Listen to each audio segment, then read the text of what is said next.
This is Wisconsin Sports on the Go with Trage, your place for all things Wisconsin sports. Now, your host, Trage.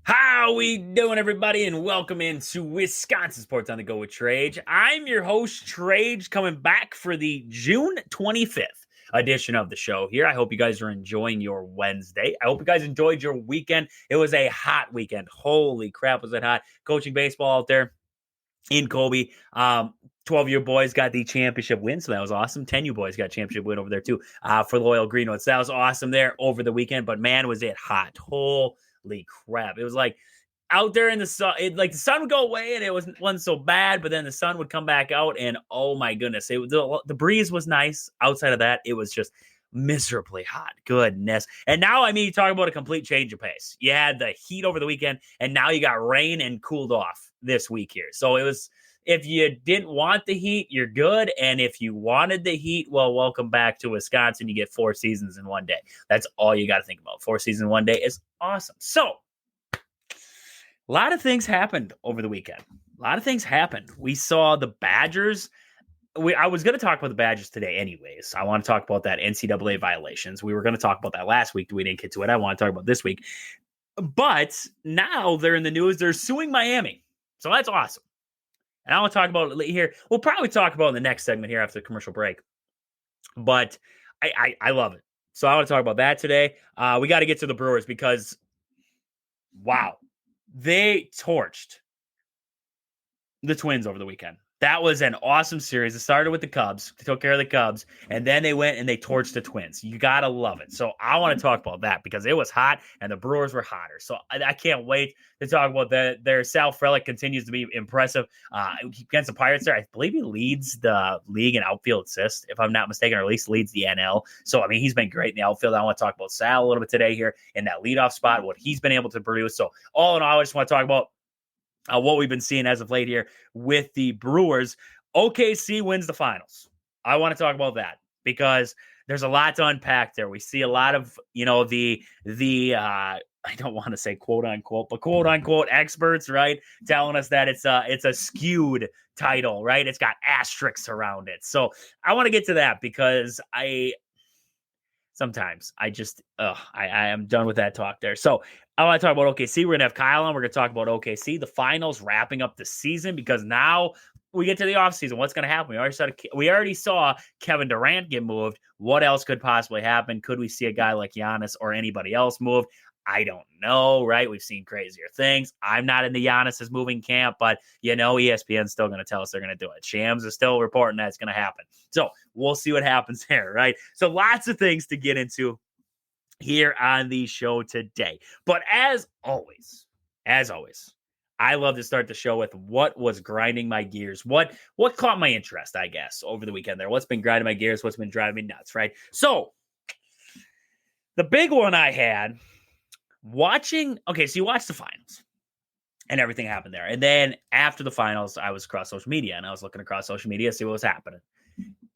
And I come across some Pacer fans leaving OKC after the game's done, right? OKC just won the championship. They're all excited. They're leaving. And the Pacer fans are trying to leave the stadium. They're being escorted out through tunnels and they have police presence around. They're like, don't go that way because it could get bad over there. Go this way. We don't have enough units to go that way. And it's like, what am I watching right now? I would get maybe, I don't even know if I'd get, but if the Pacers, or if the Oklahoma City Thunder lost to the Pacers, maybe there's to be some upset fans. They won. Why do you have to assault other fans? I don't get that. I really don't. What brings you? This is what's grinding my gears is that we have that going on after a sporting event. I get passionate about sports. I do. I get passionate about the Brewers. I get really passionate about Badger men's basketball. But I'll tell you this, win or lose, no matter if we lost, if I was sitting in the room with a Duke fan during the 2015 national championship because my mother, sadly, she's a closet Duke fan she likes Wisconsin, but she's a closet Duke fan. Not really closet. She'll tell everybody about it. She wears Duke apparel with pride. Anyways, so I was in the room when one happened, but if I'm sitting in a room if I was sitting in the room with a Seahawks fan during the Packers game there in the NFC Championship, I'm not like jacking them up or punching them or like abusing them after the games. That's wild to me that anybody is like, I'm going to assault somebody after a game. That's what brings you joy. I don't get, like, sports are intense. Sports are meant to keep you on the edge of their seat and, take your heart rate through the roof and drop it down. And like, it's meant to drag you through the mud and everything in between. Like, sports are meant to do it all to you. But when it comes to that, when you have to have a police presence just to keep opposing fans safe when they're leaving your stadium after you beat them to win a championship, you still are worried about opposing fans. Why? I just don't. It's absolutely disturbing and disgusting. And I know it's not just their fan bases. There's other fan bases. And I know Pacer fans did. I mean, it was the same thing when Thunder fans went up to the Indiana. After that game, there was pictures across social media of Thunder fans who got, beat up and everything out in public. It's ridiculous. I mean, you talk about Eagle fans, what we saw there when that one was just yelling profanity at that Packer fan out there. I mean, it's all this just stupidity when you get out here. I honestly, like, I love going to games where I can just kind of mess with the opposing team's fan. Love that. Like Aaron, he was on the show here. He's a big Eagles fan. I love when I can just, give Aaron crap, or he can give me crap, or Kyle with his Patriots, and he can give me crap about the Packers. And, just, you have those different kind of fans where they're just not intense. But I've had some people where I've even like commented in on their shows and stuff like that, where they're just like, well, you just hate us because we want to be hated. We want to be a hated fan base. Why? I don't get why fans want to be hated. I don't get that. I really don't. Like, Cub fans, I don't understand why they want to be just the way that they are. Cardinal fans are just Cardinal fans. I mean, they just drive you nuts. But I mean, it's just, I don't know. I always just baffle at like Eagle fans and that why they want to be hated. And then you got situations like this where you have to protect fans just leaving a stadium. And it's like, it should not be life or death situations or that kind of thing where police presence has to be involved. It shouldn't get to that. And yet it does. So, I mean, fans just got to be better. I don't care who you are. You just got to be better. If you're one of this crowd and you get this rowdy, oh man there. So yeah, that's where it kind of coming off the weekend there. That was the big story I saw, and a lot of topic talk across social media. A couple things, I guess, going more in the direction of youth sports. So I want to talk a little bit about youth sports right now. I saw a lot of people have talked about this with me over the past couple weeks there at different tournaments and stuff like that. And it's the changing of rules. So you go, I know I'm just speaking from experience here, and I know it's been with a lot of other coaches and stuff like that I've talked to. But you go to a lot of these different tournaments. Say, we went over the Kobe tournament, or you're down in the Nielsville tournament. You're around these tournaments around the state. Seymour, wherever it is. And you get these rules where, for example, we had one this weekend where you couldn't lead off until the ball hit the catcher's mitt. Otherwise, we've had in the past where it's when the pitcher releases the ball, you can lead off. That's a big change. So now your guys are trying to adjust to that. They're still young, trying to adjust to that. Well, we had it this weekend where we were told, oh, well, we'll be lenient. We understand that you guys play these rules and everything like this. So we're going to be lenient with you. And if it happens, we're just going to warn you. We're going to tell you to go back or, stay. We're just going to remind you. Okay, that sounds good. Well, then we got to the championship game, and then they let us know, okay, now if you do it, you're out. Okay, you weren't enforcing it all day long, but now you want to enforce it when the championship's around. Okay, that sounds good. That makes sense, right? I just don't like the differences in the rules across there. I think, with all youth levels, you're slowly preparing them to get to one point, right? You're slowly preparing them to get to the point of now I am a middle schooler who can lead off when the pitcher still got the ball in his hand, right? When he's still he's still set. I can lead off. I can do all my stuff. I can steal. So I think you got to get to a slow progression point through the years where, maybe when they're in that 12U stage, they're playing this way, or when they're in the 10U, they're playing this way. But you have to slowly progress kids through the years with the different rules. You can't just all of a sudden say, oh, well, this tournament's like this tournament's like this. And then all of a sudden, the next season that they have to play, now it's, oh, you can lead off all the time. Well, these kids, you have to slowly get to that point, right? You're trying to teach them the fundamentals, but you're also you have to deal with all the rest of this on top of that, and they forget half the fundamentals. Then the game becomes complicated, and then you have umpires going on those kind of like power trips around there where they're like, oh, well, we're going to call you out now. We're going to warn you for that. I get that. I understand that. But at the same time, you got to realize they're still young kids. They're still trying to understand the game. And when you're throwing all these rules on top of them, I can only, you stand there on third base coach and you're trying to remind them of things, but they're halfway across the diamond from you. They're so far out of it. They're trying to watch pitchers. They're trying to watch the ball if it's going to get past the catcher. They're trying to see all this kind of stuff. They're trying to see if a guy's going to get hit or anything like that. They're trying to remember how many outs there are. It's a lot of things to grasp. So if you have constant changing rules, or per tournament, per whatever, it's gonna confuse them, and it's gonna make things complicated and make it harder for them to progress. So for me, I really do think that we have to. I don't know how you do it, but be better about pushing one standard rule for each age level across the state. I really think that would be beneficial. At a 10U level, you do it this way. At the 12U level, you do it this way. When you get up to 14U, you do it this way. I think that would be beneficial to the kids. Because when you just try to bounce rules back and forth, you try to do different things, I think it gets too complicated. And I just don't, I don't enjoy it. So that's kind of where I was at with that. I had a lot of people talking to me about that. I also had, this has been a hot topic for everybody, it seems like, and I wanted to talk about it. The one sport kids, the parents that push their kids to just play one sport constantly all year long. It's baseball, baseball, baseball, baseball all year long. Don't stop playing spring league, playing summer, playing fall league, winter. You're still throwing, you're still doing all this kind of stuff. And I get it. You think that if you're told that if you take your kid to this camp, if he doesn't go, he's going to be behind everybody. If he doesn't do this, he's going to be behind everybody. If he doesn't do that, if he doesn't play in this league, if he doesn't play in this pay-to-play league and he plays in school ball, if he plays school ball, he's going to fall behind in all those things. It eats me alive. It does.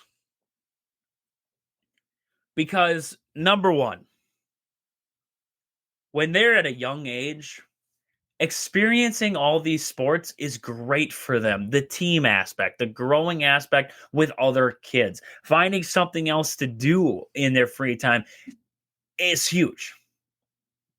So that's number one for me, is that team aspect that it grows. Number two, the big thing for me is not wearing away bodies. Wearing away a body is big when it comes to just constantly throwing and throwing and throwing and throwing, swinging and swinging and swinging and swinging. It's repetition, but you're slowly going to wear that arm down, wear everything down. And I think along with that, number three, wearing it down is also equal to the fun of the game goes away. When you're constantly doing it, you lose that drive, that fun, because you're young yet. You want to go out and hang out with your friends. Your friends are out there playing football, but you got to continue to do this baseball travel thing with all these random kids that you just know on the weekends. So you lose that fun for the game as it goes too. You're still a young kid. Remember that at the end of the day. They're still young kids. They don't just all in the back of their head as a 8-year-old, 9-year-old, 10-year-old, whatever. They're not sitting there thinking, man, I can't wait to be in the bigs one day. Maybe they are. Maybe they're like, oh, I want to be in the bigs. They're also thinking about, how can I have fun today? That's what they're thinking about. So, though I do think that it is okay to mix in some of your off-season sports with your sports, I'm still in the camp of, if there are multiple sports offered, and your kid wants to play football, they want to play baseball, they want to play basketball, and you just want to push them to one of them, allow them to experience them all. When they get a little bit older, if they want to just do one or they want to focus on one, sure. But I got to tell you, I've seen the benefits in a lot of different, you've heard a lot of professional athletes talk about it, and you've also seen a lot of kids who have benefited from playing multiple sports. Playing football, football builds different things, different kinds of strengths. You look at baseball, builds different kinds of strengths, hand-eye coordination, all that kind of stuff. Basketball builds different things, stamina, everything like that. It all builds something. And you can put it all together and put it into one sport. You have all the attributes. You can be that all-around athlete that just does it all. So I'm in the camp of allow them, especially at a young age, to play those multiple sports and to be a multi-sport athlete. I love that.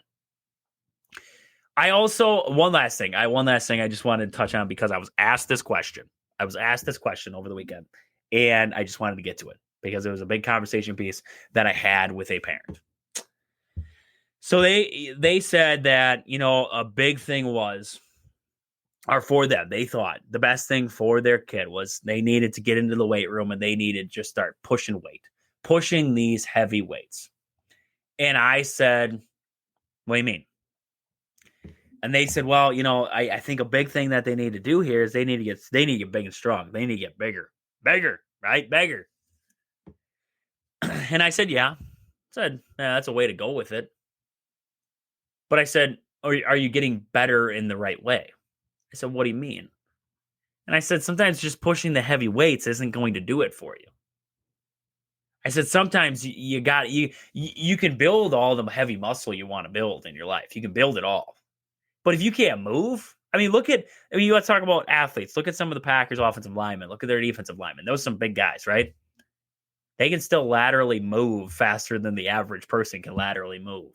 They aren't just going in there. They might be pushing some heavy weight, but they're going in there and they're working on different skills that get them to be able to move side to side quick, to be able to get that quick first step there. Those little things that we just take advantage of, we just don't even think about. Or it's like, oh, that guy's huge, right? Yeah, but he got there doing it a certain way. Working on his agility, working on those little things, stamina, all those things. Being able to be like a rubber band, extend, be able to get out there, get after it.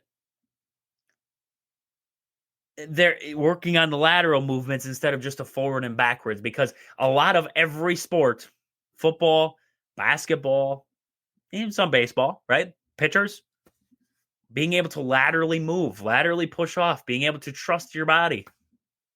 So when I hear parents, kids, they're like, oh, I just want to go in there and I just want to be able to bench, 250 or whatever. I know it's not huge, but anyways, I just want to be able to do this. And it's like, okay, that's a good feat.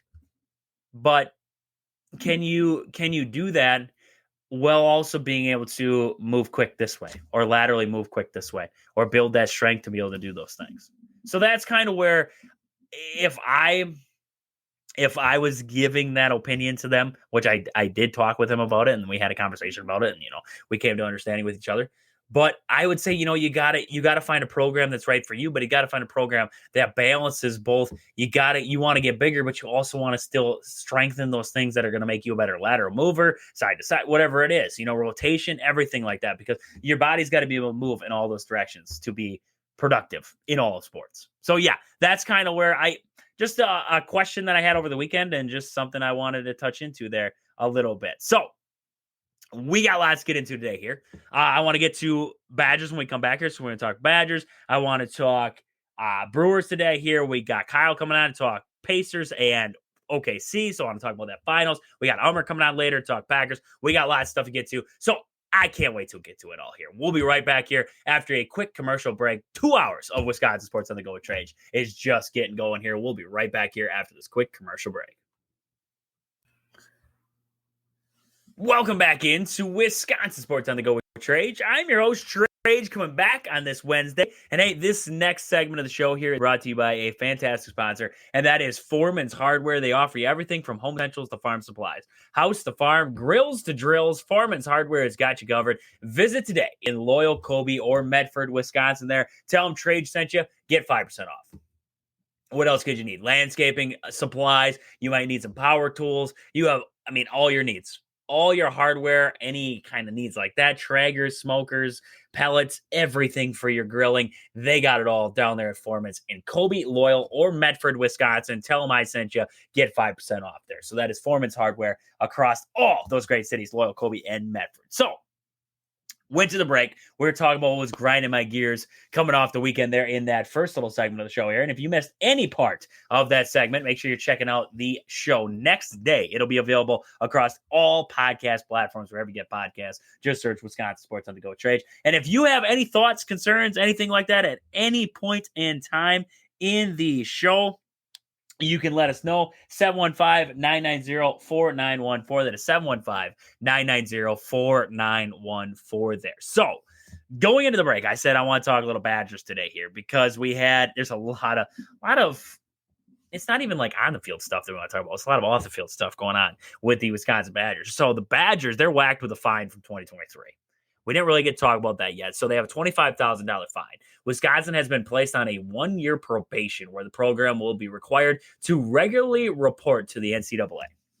So basically, as individuals, head coach Luke Fickell and outside linebackers coach Matt Mitchell have been banned from contacting recruits June 15th to June 21st. So apparently, that's already up. In September of 2023, Wisconsin's own compliance monitoring system identified a reported illegal contact between the school's coaching staff and various football recruits from spring of that year. While the NCAA investigation was ongoing, the school self-imposed restrictions during the 2023-2024 season, including a temporary ban on all recruiting communications. So that's basically what happened there. There was 139 illicit calls were made to 48 different recruits there. So nonetheless, the school's actions were ruled level 2 violations, defined as providing or intending to provide more than a minimal but less than a substantial of extensive recruiting, a competitive, or an advantage. So Luke Fickell's program will now be under reporting regulations and a close watch for the NCAA during the 2025-2026 season. Wisconsin football faces a pretty tough schedule here.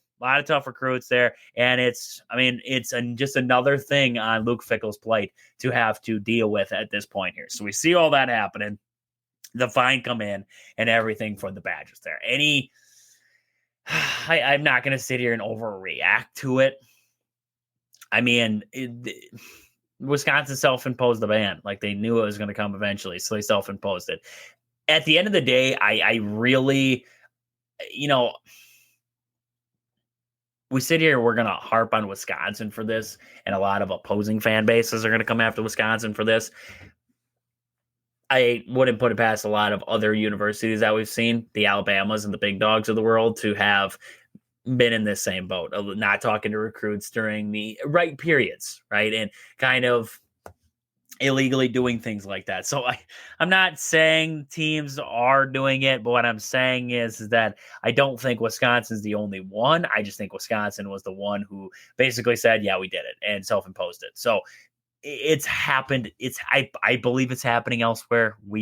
Wisconsin just got hit with it. So that's kind of where that all leads there.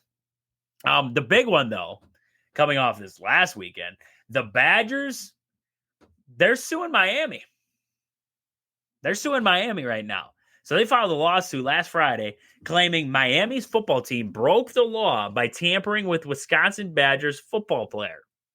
Now, we're not going to name names right now, but we all know that this comes back to one certain fella named Xavier Lucas, who, one certain fella not named in this lawsuit, but most definitely is the guy in question here. And it's a first of its kind legal attempt to enforce the terms of the financial contract between a football player and a school. So this is basically what we've talked about this before with the whole Xavier Lucas situation. We got into it. Scary Alvarez was on here, and we were talking about there. If you did not hear that part, make sure you listen back on the podcast there. I believe it was a couple of weeks ago that we were talking about that whole Xavier Lucas situation. And we got into it. They filed this complaint now. Basically, what they said was Lucas signed a 2-year contract in December. Miami A lot of interference was in there, and all of a sudden they knowingly compelled a player to break the terms of a deal with the Badgers. So there was a deal in place. He signed the deal. This is what we saw. So while we reluctantly bring this case, we stand by our position that respecting and enforcing contractual obligations is essential to maintaining a level playing field. That's what the school had to say to ESPN. So basically with this whole thing, the pending case promises to be an interesting test to whether schools can use name, image, and likeness deals to keep athletes from transferring, even though the players aren't technically employees. Starting July 1st, schools will be paying the players directly via NIL deals. This is what I got to say. What is the point of a contract if it doesn't bind you anywhere? If it doesn't bind you to anything? And if this is it.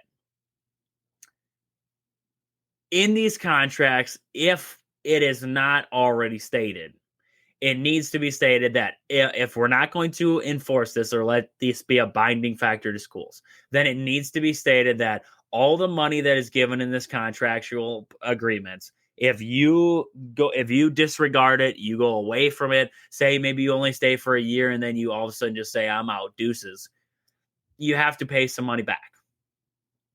Now you got to give the money back. Xavier Lucas was barely even here for his contract. So if this money was dueled out to him, which I'm guessing it was, is why Wisconsin's so hot about it. If it was already given out, then why it should have to come back. He didn't play a snap during that contract period. Why should Wisconsin have given him money then? They did because they gave to agreement. What's the point of the agreement if all they have to do is just say, oh, well, yeah, I don't care. Right? There's nothing behind me here. I can leave. I can do what I want. Here's the plain, cold, hard truth of this. If the NCAA lets Miami win this, they admit that it's the wild, wild west and there's no control. Plain and simple. They admit it with this. Because if contracts don't mean anything, and there's no control, there's no regulations, there's no way to, keep things in line, nothing. It's just a mess. A mess that the NCAA started, and they don't care because it's money. It's money to them at the end of the day. So I'm in that camp right now where I'm saying to myself, if the NCAA allows this to happen, if they allow Miami to basically win this case and go scotch-free again, because Miami's had it a couple. I mean, a university like that has been in news story after news story of some problems in the past. If you allow them to get away with this, oh boy. So we know all this. We know Wisconsin, and the Big Ten said in a statement Friday that they support Wisconsin's decision to file the lawsuit and that Miami's alleged actions are unrecognizable with a substantial college sports framework. So love that. Love that. Mic drop on them. The ACC is shaking in their boots because you know who barely is a Power 5 conference? The ACC. Barely. Basketball keeps them there. Maybe baseball. Baseball, it's like baseball's different. But football, the ACC ain't a power conference. Thing that keeps them there is basketball. So you have the Big Ten, one of the moneymakers in the NCAA, saying, oh yeah, we got Wisconsin's back. We think Wisconsin's all in. You're looking at that and you're like, let's shred all the paperwork we got in here. Let's shred all the evidence. Let's shred it all. Let's pack it up for a while. It's like, imagine it when OSHA shows up for a day, right? They show up to your job site and everybody just packs the tools up and they're just like, yep, going home. What? We weren't working today. What are you talking about? We weren't working. We were just looking and we were just leaving. We weren't here at all. It's like that. Basically, they're just like, oh, pack it up. Wipe the hands. We're done. We're walking away. We're walking away from this. That's where Miami's at right now. So why is all of this good? Why is all of this good for Wisconsin, for the NCAA, for the sport in general? Why is this good? Number one thing I had Someone needed to step up and be the voice to get this under control.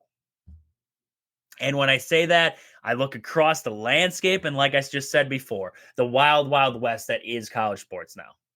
Somebody needed to step up and say, enough is enough of this crap. Enough is enough. We've watched this. We saw Xavier Lucas, that whole crap with him leaving to begin with. We've seen it across college sports. Different players, different avenues, getting out of places, jumping ship after year after year after year. Look at AJ Storr across there. I mean, we look across the landscape and we just see this wild, wild west formation. Somebody needed to step up and be the voice and to get this crapshoot under control. And Wisconsin in this situation with Miami said, we're going to do it. We're going to step up and we're going to take control of this situation. And that is exactly what they did. They stepped up and said, let's go. We're going to file this lawsuit. We're going to court with them. And there are, I guarantee you, a lot of schools out there who are sitting there staring at Wisconsin right now, and they're saying thank you, and we're cheering for you from the sideline. We don't have the cojones to go in there and to do it ourselves, but end of the day, we'll cheer for you. We'll have your back, right? It's like the Packers going against the tush push. Not a lot of other teams wanted to say that they were against the tush push. When the vote came around, though, they were against it. Same here. Not a lot of schools want to get on Miami's bad side or want to be the center of attention, but they are cheering for Wisconsin right now, saying, I hope you guys win this one. So that's my number one thing of why it's a good thing. Somebody needed to be a voice in this whole thing, and the Badgers said, we are that voice. I love to see that. I don't understand if Xavier Lucas wanted out, don't sign the deal. Plain and simple. I don't get it. I don't. This tampering thing apparently goes, this illegal tampering and talking to him goes way back in the years before and everything. But end of the day, you don't want to play at Madison. Like, don't sign the contract, dude. It's plain and simple. I don't understand that. It's like if, I don't want to work at a job, but I applied for the job and now I have the job and now I'm working the job, but I don't want to work this job anymore. So I'm just going to up and just not show up and just go work at this other job and then basically call my other job and say, yeah, I left. Yeah, I'm done with you guys. Yeah, bye. It just doesn't work that way. That's not life. Life's not like that. You sign a contract, you sign an agreement to do this or to get this done. That's what you signed up for. And if there's a way out of it, you find that way out of it, like an adult. I've heard Xavier Lucas talk. I listened into the Lockdown Badgers show, and he had a conversation with Xavier Lucas, and he sounds like a down-to-earth guy, like a pretty nice guy. But this is just a child-like move, like be an adult. And the Badgers, they're trying to be the adult in the room here and say, hey, you need to grow up. And that's the problem that Tom Izzo talked about, and what we've seen a lot with a lot of these different athletes, I guess you could say, across college sports, is I just don't feel like Tom Izzo talked about it too. And, guys need to grow up. And I don't think guys are growing up because they're now playing in this, you can just fail and leave league. That is now the current landscape of college sports. You're not learning to fail anymore. You're not learning to grow and grow up. You're just failing and bailing, basically. That's all that it is. So I just don't get it. And at the end of the day, Xavier Lucas is the one who screwed up in this situation, and Miami screwed up. So now, repercussions, baby. That's all I know. Outside of that, I mean, I think it's good because nobody's going to try to poach players away from Wisconsin, because after they take Miami to court, they're going to be like, anybody else want to play ball? Because we'll take you all to court. Like, we have our own violations now, and we love to slap you guys with some violations. Like, I think this is huge because I think it's going to keep teams from trying to poach players from a lot of teams right now. But I think it's going to keep a lot of people away from Wisconsin. And I don't think recruits. I think it's going to be a big thing where a lot of these, the University of Texas is not going to be calling up. I know they're not probably calling up a lot of people from the Badgers right now, but they're not going to be calling up this guy and saying, hey, you should abandon that contract, come down here. They're going to be able to avoid that stuff. So I love that.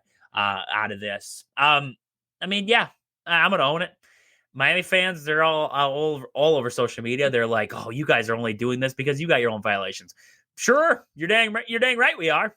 You're dang right we are. We got our own violation, and it feels good for somebody else to be doing something wrong too. Like that's for darn sure. So yeah, I would completely agree with that one. And I mean, like I said before, hopefully out of this helps create and enforce rules across college sports because, like I said before, this is a wild, wild west league. And if you don't get a grasp on it, you don't bridle it up and rein her in, you're gonna lose it. It's gonna get out of control as it's getting. And then you're going to have a lot of coaches, a lot of fans, a lot of players, a lot of a lot of ADs, whatever it is. You're going to have a lot of them clocking at doors and, clocking people across the head and getting upset because this is what we're watching right now. We're watching a Wild Wild West that nobody can predict or understand or control, and it leads to issues. So hopefully this whole lawsuit, this whole thing, in the grand scheme of things, do I think Wisconsin's going to win it? I don't know. I really don't know. Do I think that they should? Yes. Do I think that they're going to get money out of it or anything, financial compensation? I don't know. But end of the day, I do believe that this will turn heads, and it will make the NCAA, ACC, Miami, other universities hesitant to do things like this in the future because maybe this one time the NCAA or the courts are going to allow this one to walk by. But after it becomes multiple, well, now people start getting upset. And once big universities start getting upset, money starts being involved, lawyers start being involved, bad things happen. The NCAA does well, bad things happen. So they're going to protect themselves here. We'll see what happens. But I'm just saying, hopefully, that this creates and enforces those rules around college sports where it kind of controls everything here moving forward. So, love to see it. Badgers suing Miami. We'll see what kind of comes out of that here as the days go on. They got their own violations they're worrying about. We're getting closer and closer to fall here. We're going to be talking Badgers here in the coming weeks when they get into camp, when they get back to school and get into camp and everything like that. So, I can't wait to be talking Badgers here in the short future here. But next up on the show, I want to talk a little Brewers here. We got a little Brewer talk, and then we're going to bounce around. We got Brewers. We got Kyle coming on to talk NBA Finals and a little bit of NBA. We got Umar coming on later to talk Packers. We got all kinds of stuff to get to today here, so make sure you are coming back here. We will be right back after this quick commercial break. We're going to talk Brewers on the backside of the break here. Welcome back. This is Wisconsin Sports on the Go with Trage. I'm your host, Trage, back on this Wednesday. And hey, this next part of the show here is brought to you by Sport and Spine Clinic of Greenwood, Wisconsin. They're expert traditional physical therapy and structural integration programming.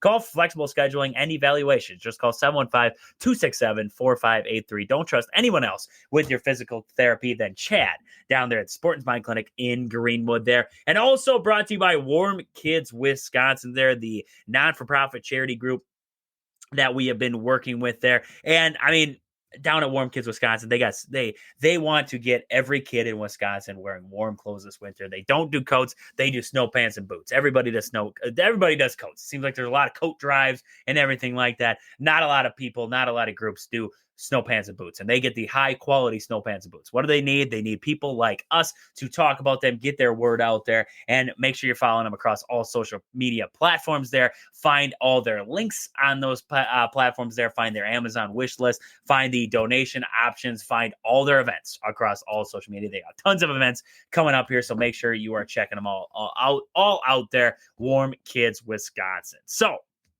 I went to the break. I said I was going to talk Brewers when we came back here.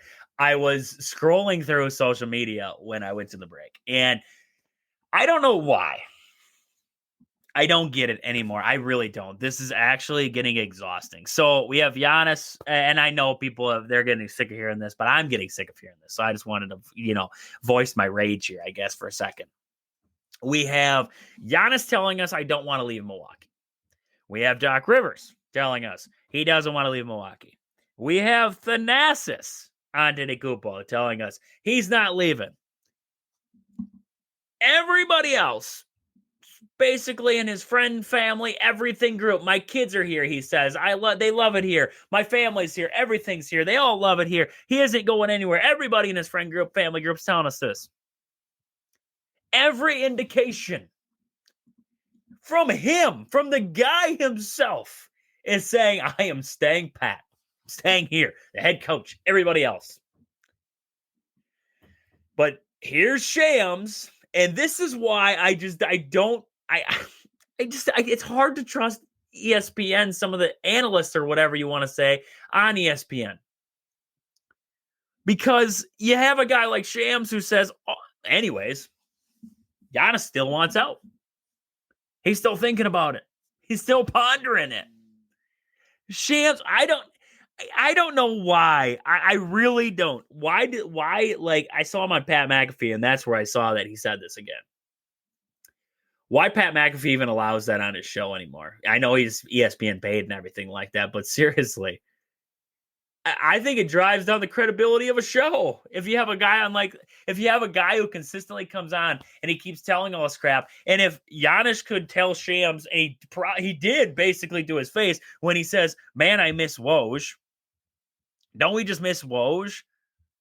Said it point blank, and yet we still have a guy in Shams who's just reporting this absolute nonsense.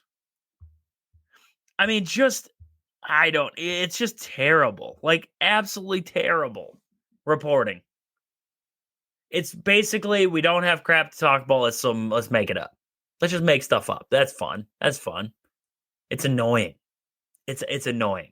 So yeah, that's where I'm at with it. I just saw that across social media when I was coming back from the break, and I just wanted to rant about it because it's getting absolutely exhausting to watch out there. So a little bit of Brewer talk here before we get to the wrap of the hour and everything like that. The Brewers over this last weekend, what a series it was against the Minnesota Twins. What a series it was.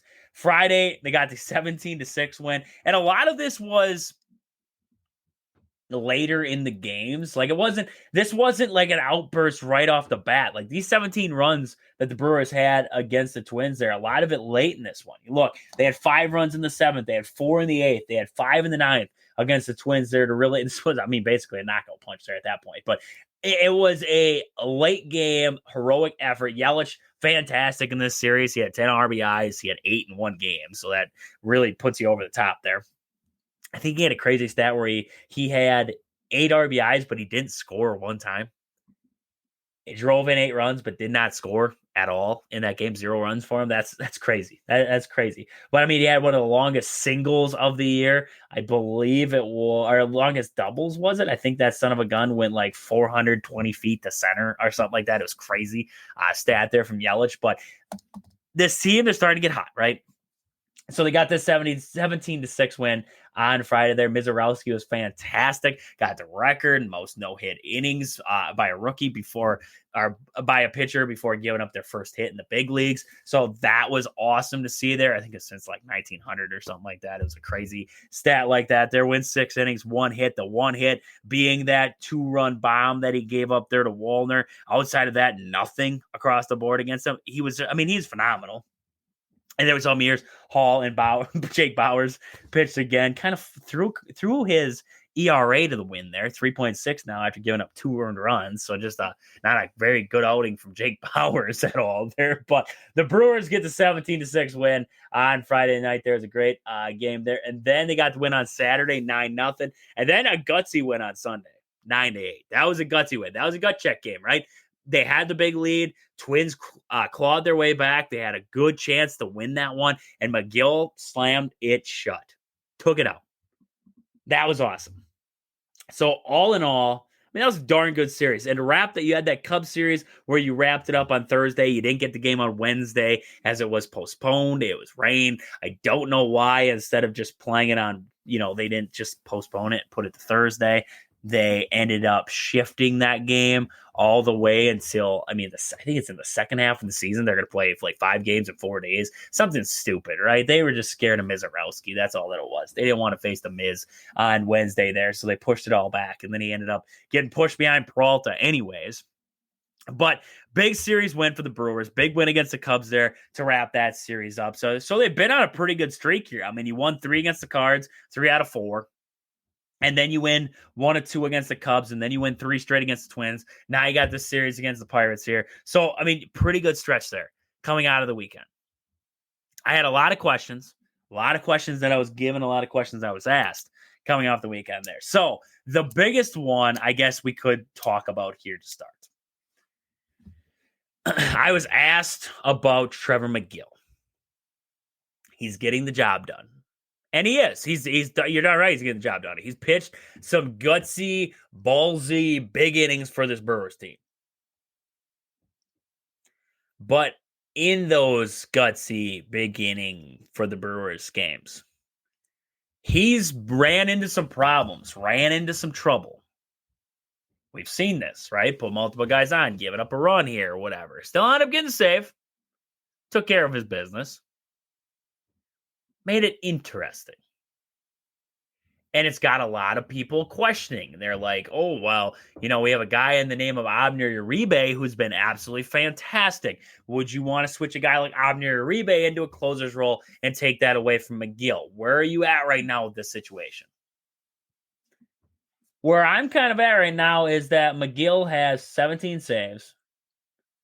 He's got a 2.70 ERA. He's got 32 Ks. He's been solid in all of his opportunity. I mean, he's been in this stretch run for the Brewers where they've been feeling it, they've been getting back, they've been playing good baseball. McGill's been a big part of that. The energy that he brings into the ninth. He's a 2-pitch pitcher. There ain't much complication to him. Bringing ball and a heater. That's all he's bringing you. He gets the job done. More than not, he gets the job done. So right now, what I say, he's blown 2 saves. So he's got 17 saves. He's blown 2 of them. That's not bad. So what I say right now, is McGill the best closer in baseball? Probably not. But would I take McGill? Yeah. I think Abner Uribe, I love Abner Uribe. I think he's fantastic. I love Abner Uribe and what he brings to the Brewers. I think even Abner runs into his own issues. He could. And why take him out of a role that he's been successful in? A closer's role might, you never know, changing the path that he comes in, how long he's got to wait throughout a game, what his warm-up routine's like, all that kind of stuff. I mean, it could be altered moving into more of a closer role. I don't know what the warm-up would really be, but, his mojo, everything like that. Pitchers are weird. They got weird kicks. They got weird ticks. They got weird everything. They're different. So you don't know if Abner Uribe would be fit for that role. I hate to find out the wrong way. Have him throw him out there and just switch the roles, and now he struggles. Falls apart. I mean, quick flip, I guess, flip back, you hope. But at the end of the day, I look at it as what's working's working, and McGill is working. So am I taking him out of the closer's role? No. But is there at some point, I think the plan is for Craig Yoho we saw Craig Yoho a couple times now. I think the plan the whole time has been for Craig Yoho to take over at the closer role at some point. He just hasn't. He struggled when he came up. I think it's still the plan. Sometimes you got to mess around with the plan, though, and I think right now they're messing around with the plan. Until a guy like that's ready, or maybe somebody else, fulfills that role. Maybe it is a guy like Abner Uribe, whatever it is. But I think there is a plan after McGill for someone to be this closer. I think McGill's just a stopgap. He's just that guy who's filling the gap right now, who's done it pretty darn well. So, yeah, end of the day, I'm keeping McGill in there as a closer role. Pat Murphy off this weekend when I think it was after that Cubs game there where he was, just screaming a lot of F-bombs after that Cubs game there. But watching that series watching how amped up he gets and how the players respond and how they react to him. Pat Murphy absolutely drives me nuts at times. And I've talked about it. You want to listen back on the podcast there, Wisconsin Sports on the Go with Trade, find across all social media and all podcast platforms. But you want to listen back and listen to when I lose it about him sometimes. I do. I lose it about Matt Murphy. I do. I think sometimes his pitching choice is his substitutions or his pitching changes. I think sometimes they drive me nuts. Sometimes we had the overuse period. We had all kinds of stuff that I had wrong with him. But if there's a guy who's going to get a team like this over the top, I think Pat Murphy's that guy. Again, we said it last year. I'll say it again this year. With a roster constructed like this, with not a lot of stars, and you have to find ways to win games in weird ways. Weird comeback fashion, bunting. This last weekend, the amount of sack flies, bunts, weird stuff, not exactly weird, but not what you see in baseball these days. These days it's home run and not a lot of average. I mean, averages have been coming back a little bit, but it's more of the, power ball. But now with Pat Murphy, it's like, okay, he's more, the way that he manages, the way that he does it is more designed for what this Brewers roster is. So for me, he drives me nuts, but man, he can fire this team up, and I believe he's the guy that's going to, if anybody's going to be able to make this thing work, it's Pat Murphy. I don't really think you could throw in, I think there's a lot of good managers in baseball. I don't know if you could throw them into Milwaukee's situation and make it work, because I feel like you got a lot on your plate, right? You're sitting there thinking, why don't we spend money? We have a decent roster. Why don't we put pieces in place? It seems like we have some money left to spend. Why don't we spend it on this and this? It just feels like you got to deal with a lot of outside noise, and then also deal with the clubhouse and deal with everything else and deal with the day-by-day transactions, everything like that, and with the injuries and everything that he's had to deal with, and yet somehow still overcoming. I mean, at one point, you look at what they had in spring training versus at one point in spring training versus what they had at, even to a couple weeks ago with starting rotation. You started out spring training, you're like, I got all these guys. And then all of a sudden, the only guy left was Freddie. And then Chad Patrick emerged. And then you had Logan Henderson give you good starts. Now the Miz is up and giving you good starts there. And Quintana's been good for you. And Quinn Priester coming over has been fantastic. Just the little things that they've been able to do and to make it work. It needs to be studied, honestly. What they've done with Quinn Priester and a lot of these young, talented pitchers coming into this Brewers organization, I don't think it stops at Pat Murphy. I think there's a lot of credit that needs to be given across the board for what is this Brewers team right now. Because you look at what this young pitching staff's been able to do, right? A guy like Logan Henderson coming up, or Jacob Mizorowski coming up, or even Quinn Priester coming over from the Red Sox. When he came over, how many of you out there were like, oh man, we gave up this really good prospect? And if you want to listen back to my show, I was good with it. I said he's a good prospect, but I said Quinn Priester, he's got a lot of talent. The Brewers see something they like in him. Okay. This is a good, talented prospect, but if you look at the stats right now, he isn't producing for the Red Sox, and Quinn Priester has been nothing but fantastic for the Brewers. So it is a lot of kudos on what Pat Murphy's been able to do, but also what his pitching coaches have been able to do. Chris Hook and everybody down there in the minors all the way through. This is just a well-oiled machine that just finds pitchers and makes them work.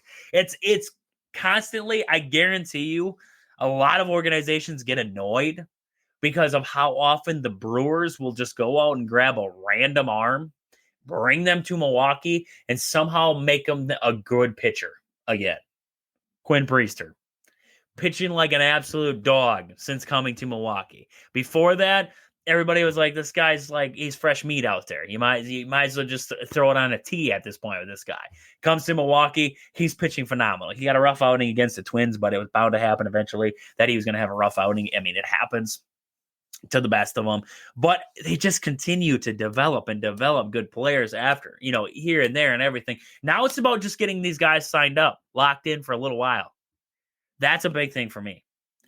Getting some of these players locked in for a stretch run, because you look at what the Braves are able to do in a lot of these other organizations. They don't spend a lot. They have a lot of these contracts like the Jackson Trio contract. And that's where I think you got to be with a lot of guys, because the more and more you let a guy like Bryce Terang hit, he's already a platinum glove winner. You let him hit, that contract just gets bigger. Even if Sal starts to hit, the contract gets bigger. You look at these guys and you're like, okay, at some point here, we're going to start paying guys. What are we going to be able to afford them, or is like everybody going to leave us? So that's kind of where I'm looking at this and saying the Brewers do definitely need to look into kind of signing these guys up. But like all in all, round way around the barn there. Well, Pat Murphy's been able to do with this roster, this lineup, everything in between to right this ship and get them back above 500, playing some darn good baseball has been great to see. So Pat Murphy is definitely, I know a lot of people have been over the weeks there like, is he the guy? Is he still the guy? Yes.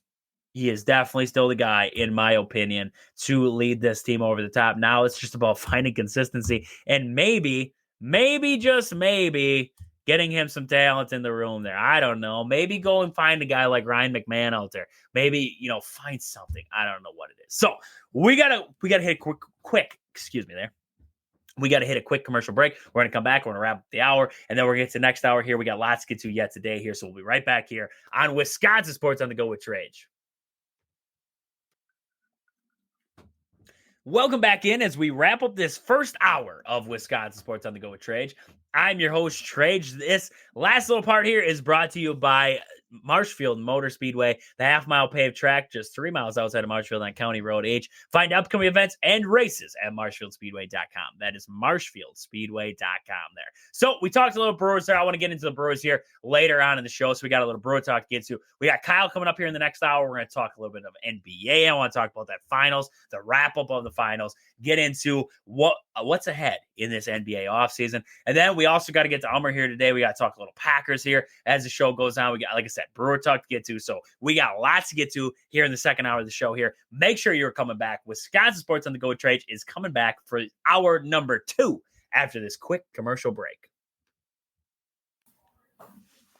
Welcome back into the second hour of Wisconsin Sports on the Go with Trage. I'm your host, Trage. We're coming back here in hour number 2. And this first segment here, we got Ummer on. I don't remember if I said Kyle was coming on next or Ummer. Everybody, they just stop by when they want to stop by. It's just how it goes around here, right? I don't really know what's happening. They just kind of stop by when they want to. But this next segment of the show here with Ummer is brought to you by Foreman's Hardware of Loyal, Colby, and Medford, Wisconsin there. And if you stop down at Foreman's this weekend here coming up, the Casa M Spice guys from down in Texas, they're going to be up. They're going to be grilling out. They're going to have some goodies. They're going to have all kinds of grilling stuff there. They're going to show you their spices. You can get demos on all of it, everything from 11 to 2 down there in Loyal at Foreman's Hardware. So make sure you guys are getting down there and checking it out at Foreman's in Loyal. And while you're down there, do some shopping. Tell them Trade sent you, get 5% off. Nothing better than that. So I told you guys in the first hour my voice was going to start to go at some point, and man, oh man, after this last break, I don't know what it was, but my voice started to go. This weekend, I told you guys I had that tournament coaching the boys over there in Colby, and I was apparently too much yelling because my voice is just, and then, well, we had another game on Tuesday night, so my voice is just, it's trash now. It is just absolutely trashed. I got to stop yelling. It's not like I'm yelling at the boys badly. It's like I'm like yelling, like getting them hyped up and everything, and like, let's go. And yeah, well, oh goodness, I should really have laid off of that. But Ummer, how we doing? It's Wednesday. We're back. It's a good Wednesday. I mean, it's hot here. How's it doing over there? It's hot. It is very, very hot. Like we're talking about like high 90s to 100s, and like I haven't been able to take the dogs on a walk because it's just too much for a man. Like you can't do it to them. So right now, I'm just trying to get through this heat wave, and I know the missus and I are going to be going to Cancun this weekend. Adults only trip, so looking forward to that. And in the meantime, looks like everybody's taking vacations right now, to include the Packers in their offseason program, from the standpoint of now we're in the dead period, right? And I guess we're going to have to try to find things to talk about. But It's the fun of it, right? Yes, that's the fun of it. Speculation. This is our speculation period of time where we can just start making up BS. That's what we're good at. We're just making stuff up. He is leaving the Heat to go to Cancun and go probably back to the Heat. That's the best one. It's like, it's already hot here, and I'm not going somewhere to cool down. I'm just going to heat it up again. Oh man, I've had enough of the heat. I couldn't go to Cancun. I'm just praying. It's cooling off as this week's going along here, and it's actually feeling like we're getting the 4 seasons here in Wisconsin, where it's kind of getting the fall weather now after the blazing heat of the weekend. So I'm doing okay. I'm doing okay now. So we don't have, the Packers right now, some people are better at making things up about the Packers to talk about than we are, right? You get across there, like, I don't know how Andy Herman does it on the Pack a Day podcast. He does it every single day. So does Peter Bukowski. Those guys talk Packers nonstop. And it's like, man, oh man, you guys dig down to the bare bones to grab stuff to talk about. And that's what we're going to do today. We're going to go to the bare bones and start talking about stuff today here. So Goody talked. We heard a little bit from Goody. He was talking about the cornerback position. A cornerback position out there and as a whole. And he said, we have 3 guys that have combined to start over 90 games in the NFL. And I feel really good about those 3 guys and the versatility that they bring. All 3 guys are able to play inside and outside. There's not many teams in the league that probably have 3 guys they feel really good about. Goody says we do. So you look at the parameters that kind of established by PFF. Yeah. If you look at it, Nixon is actually the worst cornerback of the top 3. Nixon's the worst if you look at PFF grades. So his 64.1 grade in 2024, that is still above the average mark.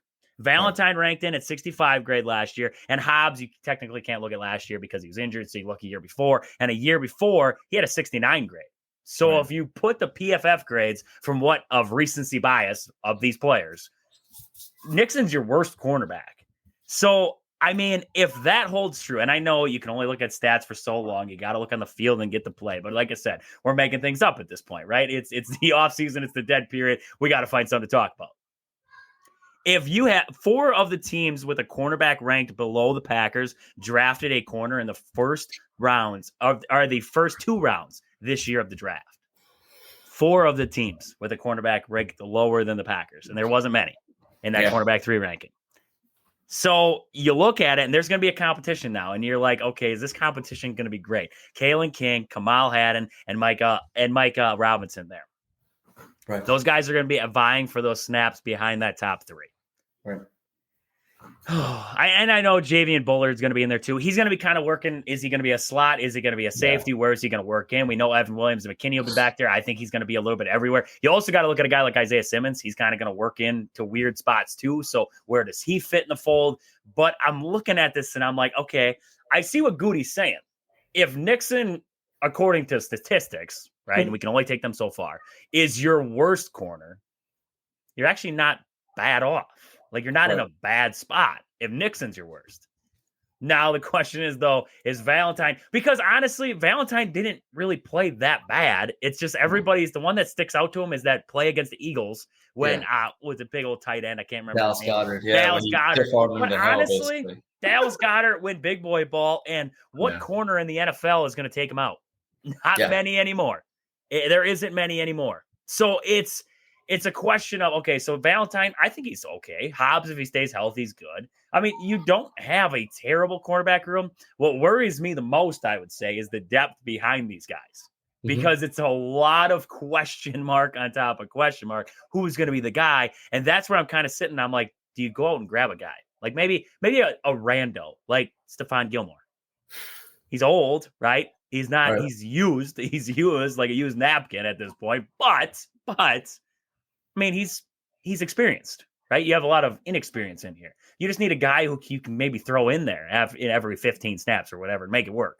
There's Sewell Douglas, another guy. So, Elmer, where are you at right now? You hear this kind of quote from Goody there saying he feels comfortable with what he's got in the room, but I'm looking at the depth and saying that's my worry. The big worry for me is that depth behind him. Where are you kind of at with this cornerback room? Are you in the same boat where you're like, we got to go get something, at least something to kind of bolster the depth here of this rotation?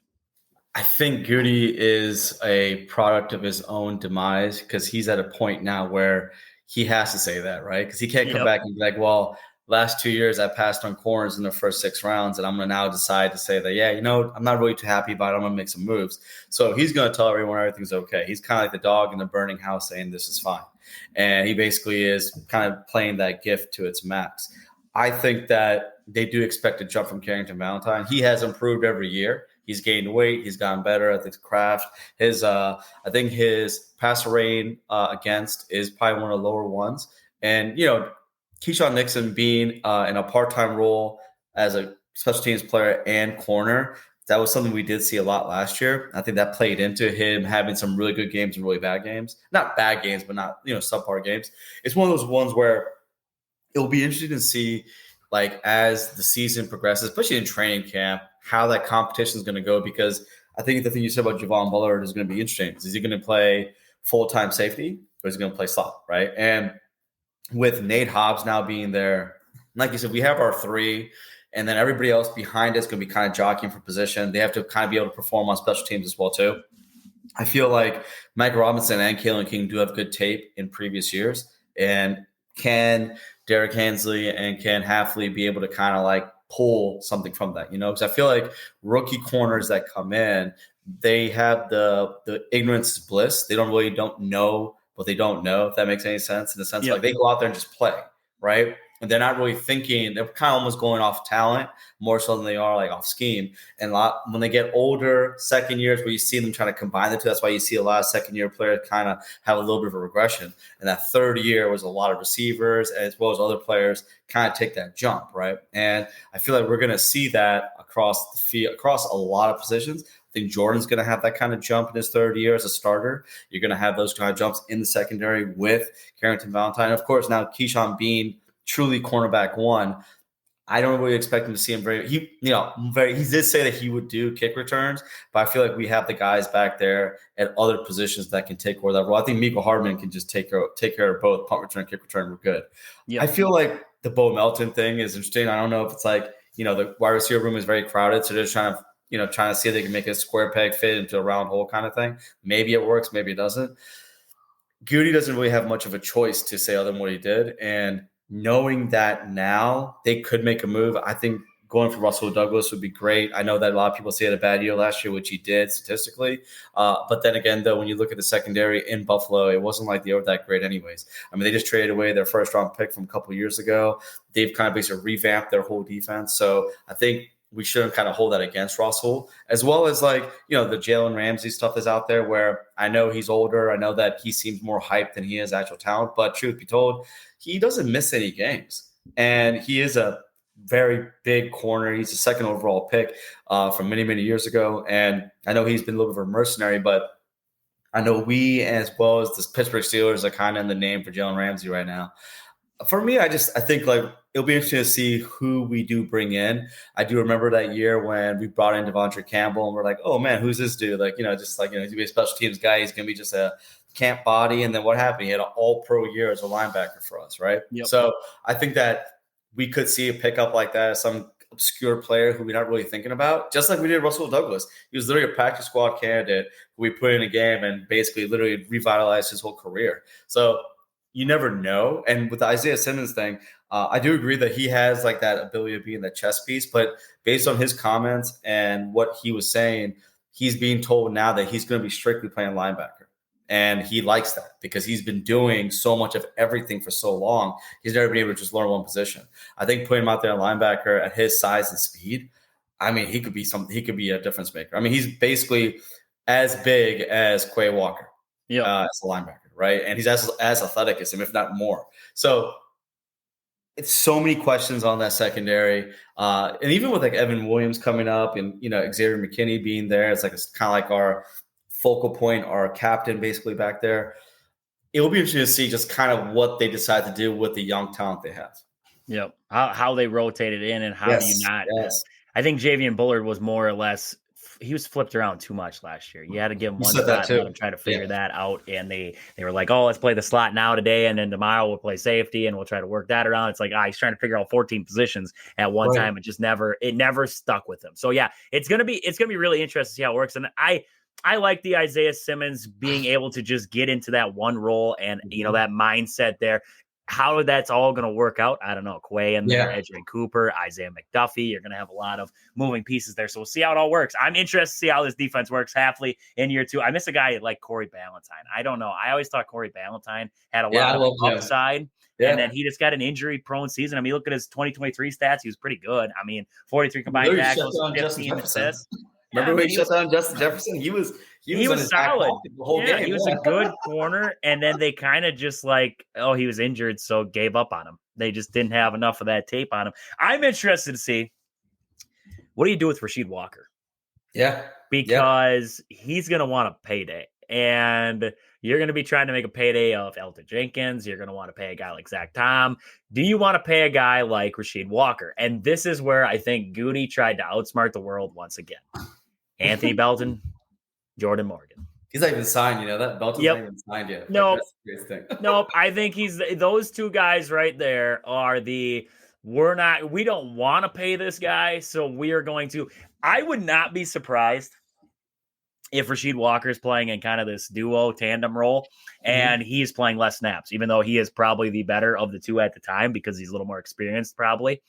Outside, I mean, I could really see them saying, Jordan Morgan, you are the 55% to 45%. Like that's where we're rolling with this one right now. They're trying to you almost have to, if you're not going to sign Rasheed Walker back, and if you're going to, you got to sign him to a pretty penny.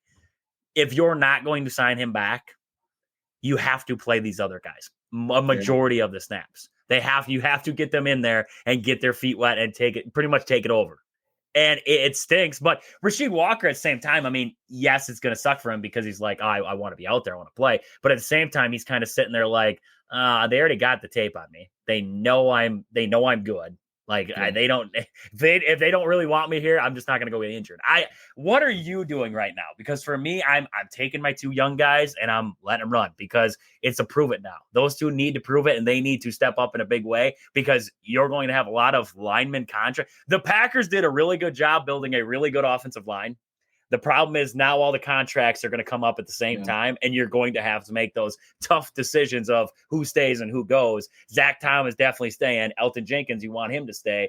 You're probably Rasheed Walker's like he's good, but I mean at the same time, am I going to pay top dollar to keep him? I don't think so. So where are you at right now with that offensive line room? It's funny, like I follow this guy who's like been a little bit of an antagonist towards like the Ian Rappaports and Adam Scheffler's of the world. His name is Pretty Ricky, and I think he just has a connect with some agents who give him a lot of information about guys. And he basically was like, "Oh, the Packers are working on an extension for Rasheed Walker, right?" And people are like, "Well, maybe he meant Quay Walker." He just saw Walker and extension and just put the two together and let's make that assumption. Now, end of the day, I think what you said about having these guys kind of come up on contracts right now is the unfortunate part about draft and develop, especially when you draft really well in the same year, right? We had that problem with our receivers. You got Romeo Doubs, you got Watson, then you got Reed and Wicks. All of them are going to be coming up at the same time. Now, and the same thing with Zach Tom, Rasheed Walker. You got Elton Jenkins, who still wants to get at least some guaranteed money on the last 2 years of his deal because he has none now, right? And you can say, hey, that was the fault of your agent, or you can say that was shrewd decision-making by the Packers, but if you are banking on him being the linchpin in the center of your offensive line, then for me, you need to make that first happen because that's your vet. That's your guy that's going to basically tell everybody where to go. Now, when it comes to the Walker and when it comes to Morgan and Belton in particular, a part of me is like, yeah, you want to see what they can do, but I'm not just giving them anything. I think that's the problem that you kind of have sometimes with GMs that are like, oh, well, I draft this guy in the first round, or I draft this guy with a high second round pick. I want them out there regardless of what you think. No, they need to earn it. Like, I'm sorry, like Rasheed Walker has been above average pass protector. He's been about an average run blocker, but he's still pretty good for a 7th round pick, right? And if you're gonna have him compete with Morgan or with Belton, then you do that. You compete. You don't just give either one of them the job. And I feel like we have an abundance of riches when it comes to our offense line. We still got Jacob Monk out there who is, prototypical center that came out of Duke, who's, just been recently engaged. So looking forward to him getting married. All these guys getting married. It's pretty cool. Then you got Jordan Love getting married this year too. I just think the offensive line, as great as it looks, you can't forget about Sean Ryan out there. But I feel like he's going to get that what's my man, John Runyon type of contract next year somewhere else.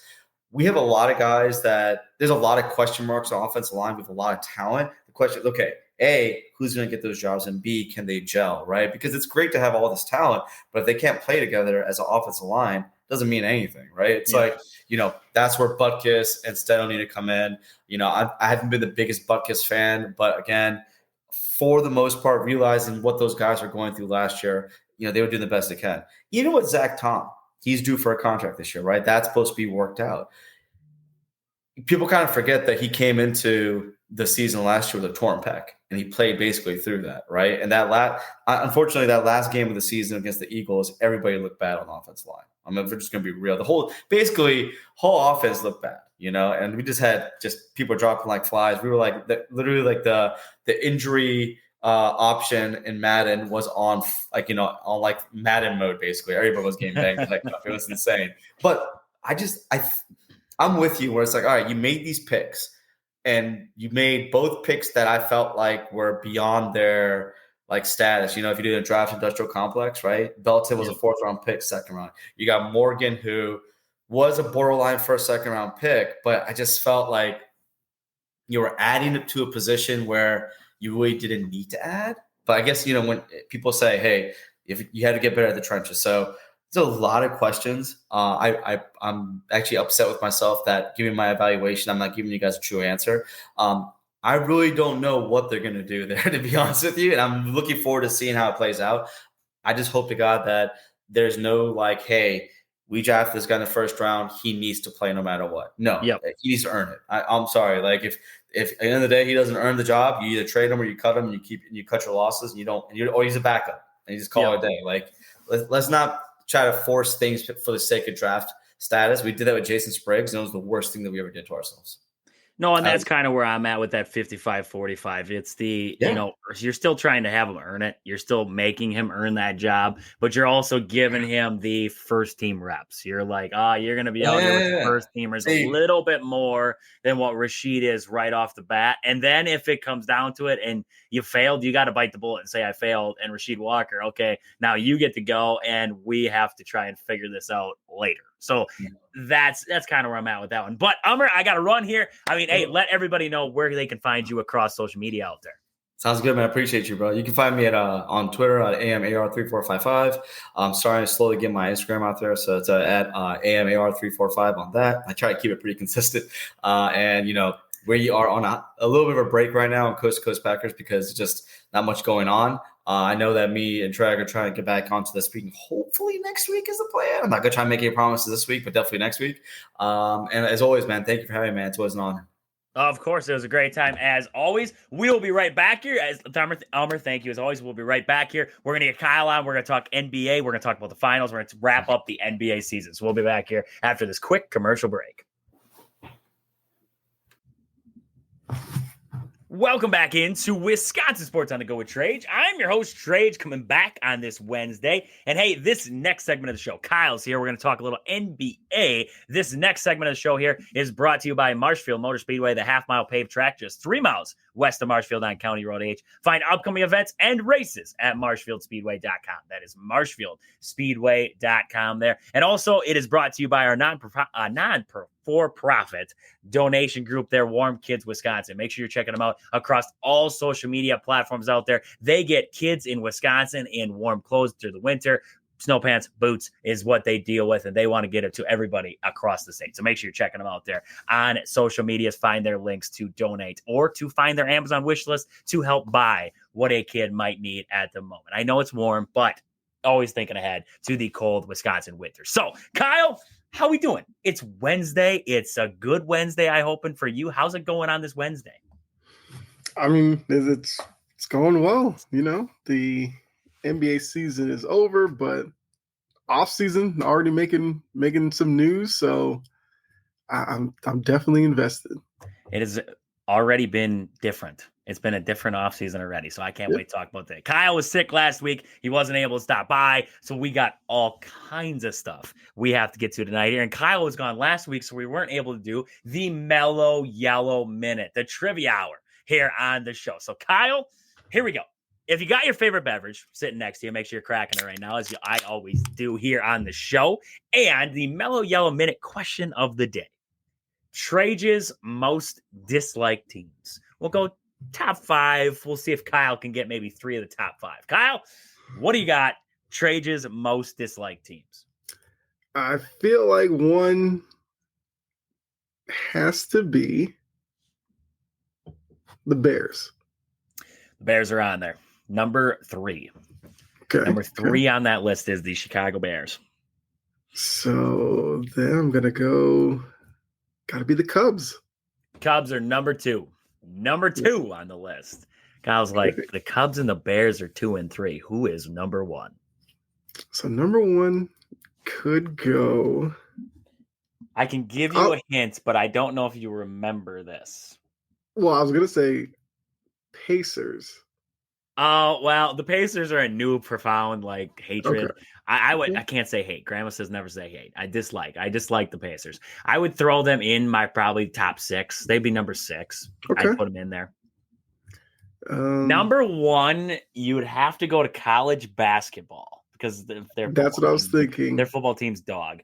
You would have to also look back at a championship run the Badgers had, which was ended due to terrible officiating, and I will die on that hill saying that it was terrible officiating.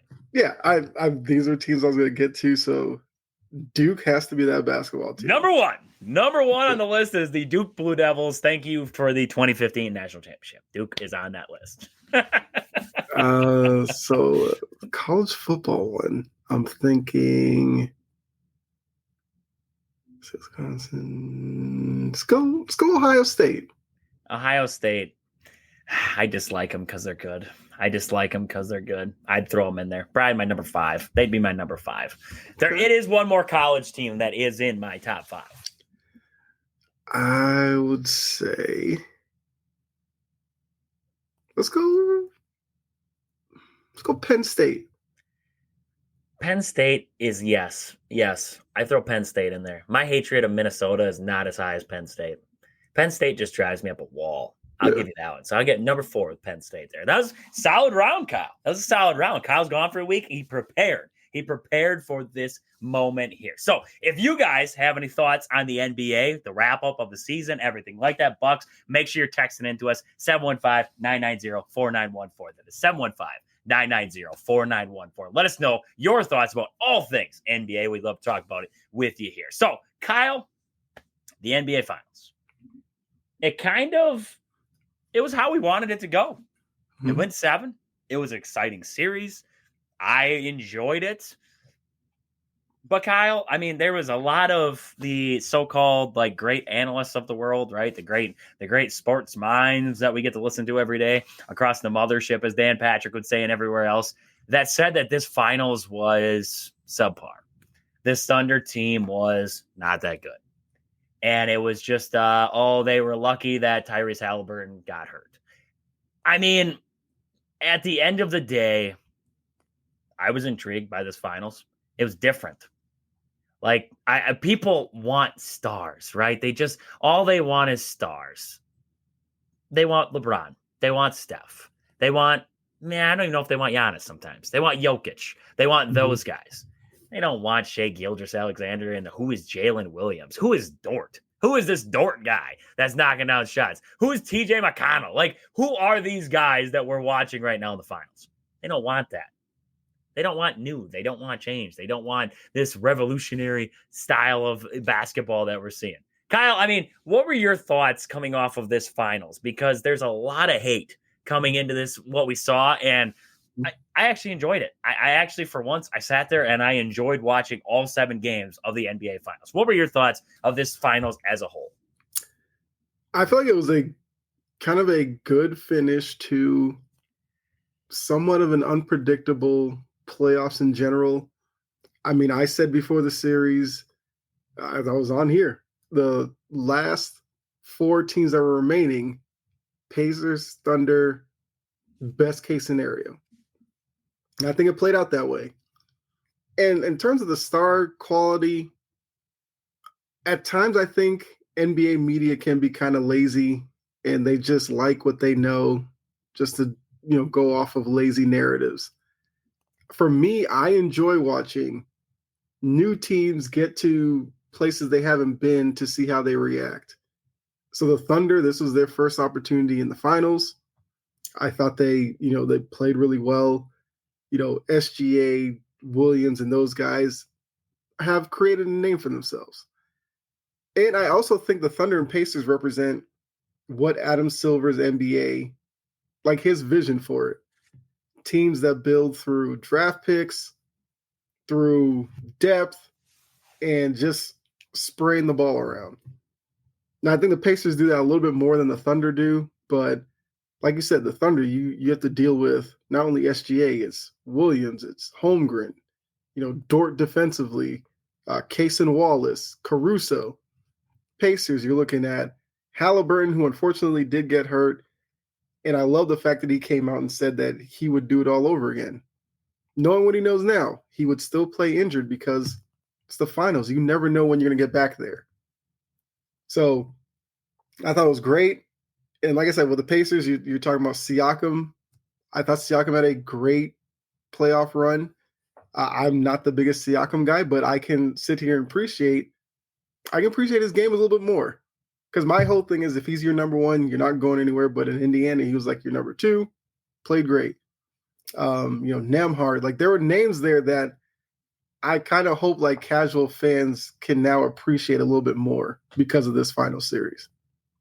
It was an interesting comment by Halliburton because I was going to ask you about that, because he mentioned it, looking back on, I do it all over again.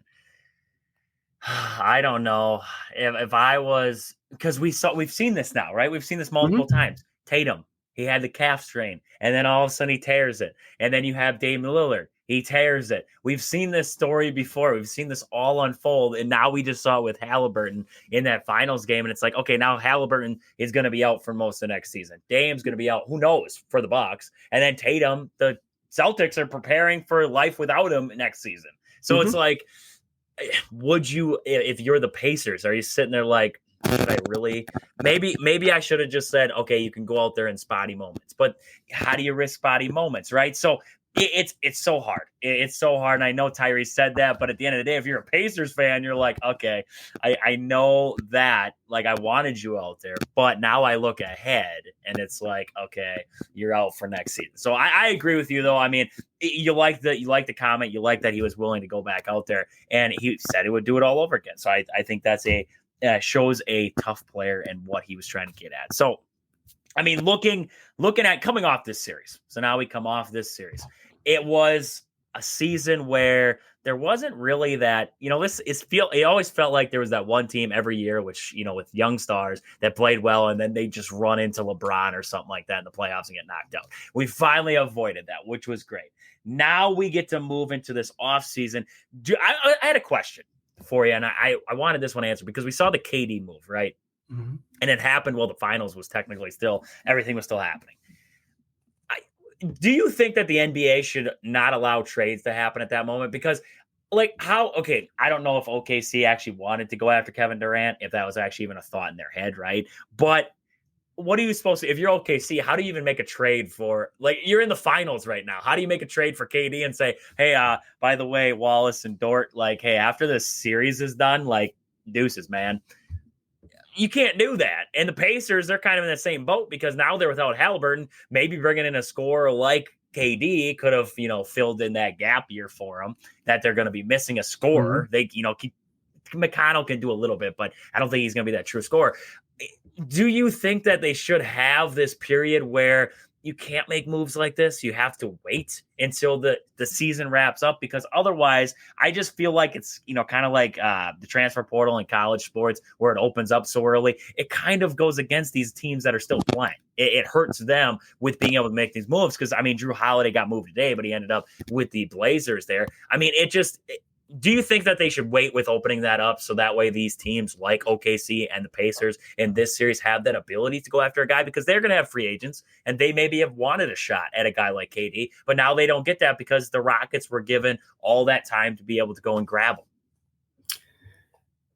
I think if they could, they would. Problem is the calendar. The series ends Sunday. You have the draft Wednesday. Then you have Summer League, I think, in a week and a half. So a lot of these teams need to kind of get going with some of their construction for next season already.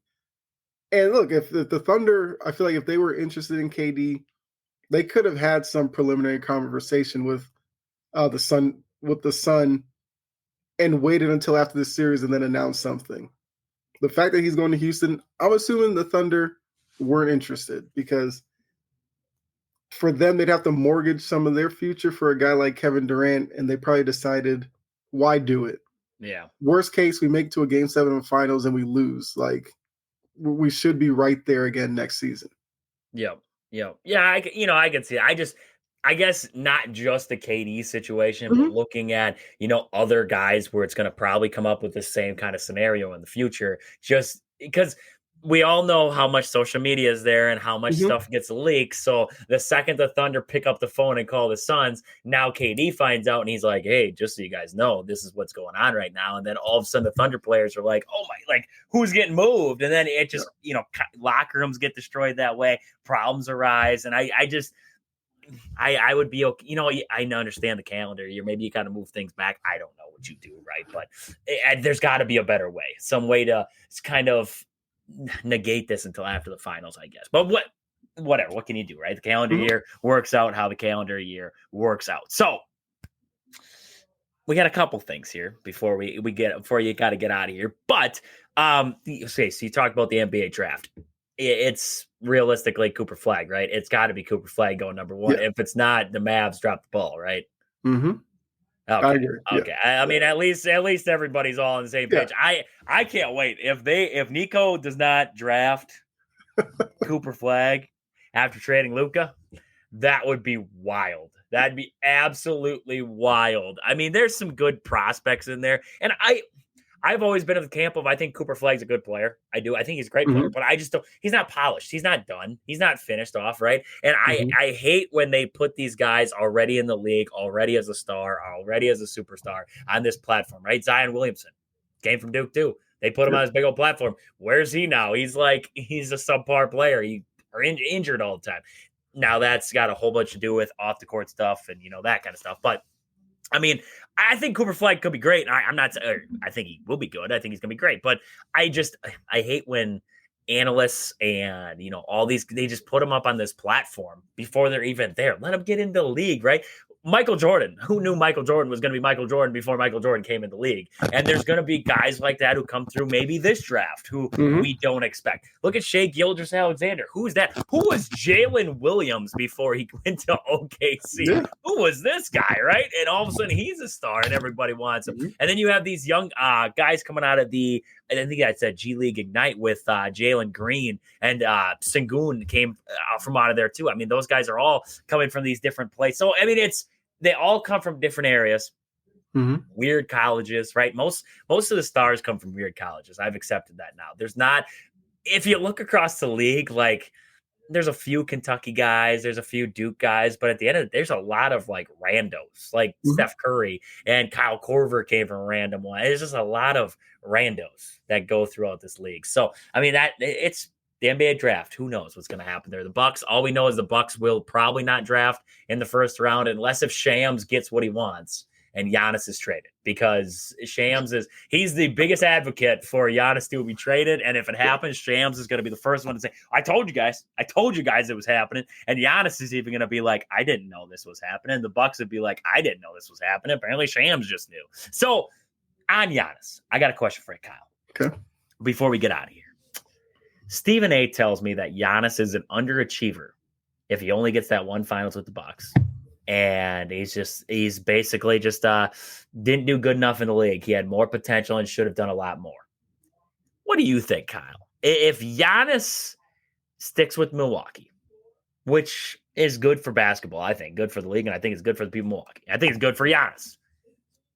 If he sticks with Milwaukee and say they only win one more finals. Maybe they get to the conference finals a couple times, whatever, but they don't get to the finals. They don't win the finals. Maybe they get to the finals, but they don't win it.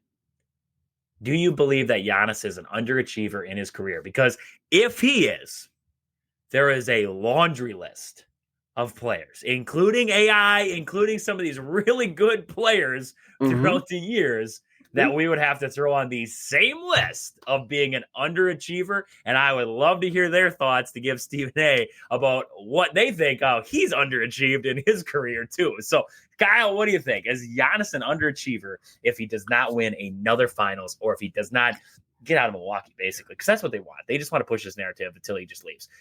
What do you think, Kyle? It's lazy narratives again. And like you said, Stephen A's been a big proponent of Giannis getting out and going to Miami or something. I mean, Stephen A is the same guy who said like he roots for the finals to be in Miami or LA because that's where he wants to be.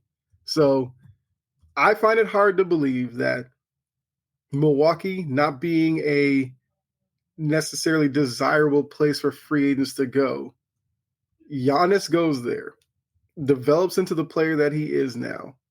Because you got to remember what he looked like when he was drafted versus now. The fact that he transformed his body that way, that in itself is a big achievement. Then he manages to do so and win a title in Milwaukee where they beat Chris Paul. So I guess Chris Paul is an underachiever as well, but they call Chris Paul the point god. Hard to think you're going to call somebody a point guard and then call him an underachiever, but he doesn't have any rings. Yep. Why? Giannis kept him from winning one. So it's such a stupid thing to say. I don't think Giannis is an underachiever. I agree with you. I would love to see Giannis finish his career in Milwaukee.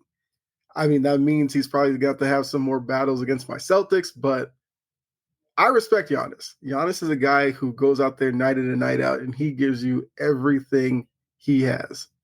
I always say he should be in the MVP talks simply because he scores 30-plus points a game and doesn't shoot threes to get there. Like the rest of these guys that score 30-plus points a game, they shoot threes to get there. Giannis plays layups. We're bully ball down the lane. Like he plays old-style basketball and still scores and rebounds just as much as everybody else in basketball there. I mean, I was just looking it up. I had to look up the list of guys, and this is just a small list. But Jerry West, 1 championship. Oscar Robertson, 1 championship. Moses Malone, 1 championship. Kevin Garnett, Bob Pettit, Rick Barry, Dirk Nowitzki, Clyde Drexler. The list goes on, but I can just tell you this right now. If all those guys are underachievers and you put Giannis on that same list, oh, okay. Shoot. Darn it. Like crap. I'll get over it. I'll get over it. It means that Giannis went down as one of the best players to ever play the game. One of those guys is the logo. I don't know what else to say. Like, Giannis could be the next logo then. Sorry, Stephen A. Like, he'll be the next logo. So, Kyle, thank you as always for coming on tonight here. Let the people know where to find you out there across social media. Yeah, you can find me chomping at the bit, YouTube, Facebook, TikTok, Twitter, X, whatever you want to call it. Like, you can find me wherever. Or also Spotify and wherever you listen to podcasts as well.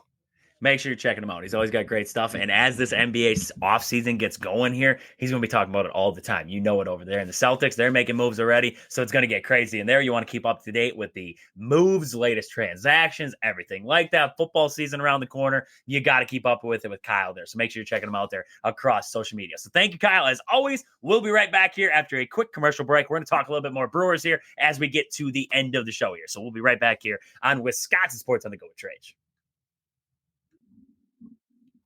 Welcome back to Wisconsin Sports on the Go with Trage. I'm your host, Trage, as we come back for this next segment of the show here, the Brewer Talk, as we get to closer to the end of the show here for the night. And if you missed any of the show tonight here, we had Kyle was just on. We're talking NBA. We're talking about the NBA Finals. We had Umar on just a little bit ago talking Packers. We had a little Brewer Talk in the first hour of the show there. Had a little Badger Talk in that first hour of the show. If you missed any of it, make sure you're checking it out next day across all podcast platforms there on Apple, Spotify, YouTube, wherever you podcast. You can find the show out there, Wisconsin Sports on the Go with Trage, or search it on Google. It'll give you a link somewhere in between, or find us across all social media platforms. You can find links on there to all the show and everything like that. If you want to chime in, if you want to get your voice heard here on the show, 715-990-4914. That is 715-990-4914 there. This next segment of the show here is brought to you by Sport and Spine Clinic of Greenwood, Wisconsin. Their expert traditional physical therapy and structural integration programming. Call for flexible scheduling and evaluations. Just call Chad down there at Sport and Spine Clinic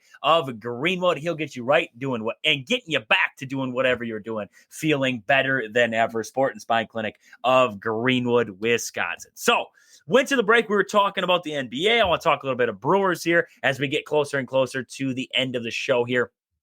We were talking about the Brewers in the first hour, and I got to, a little bit of everything, the pitching staff, everything in between.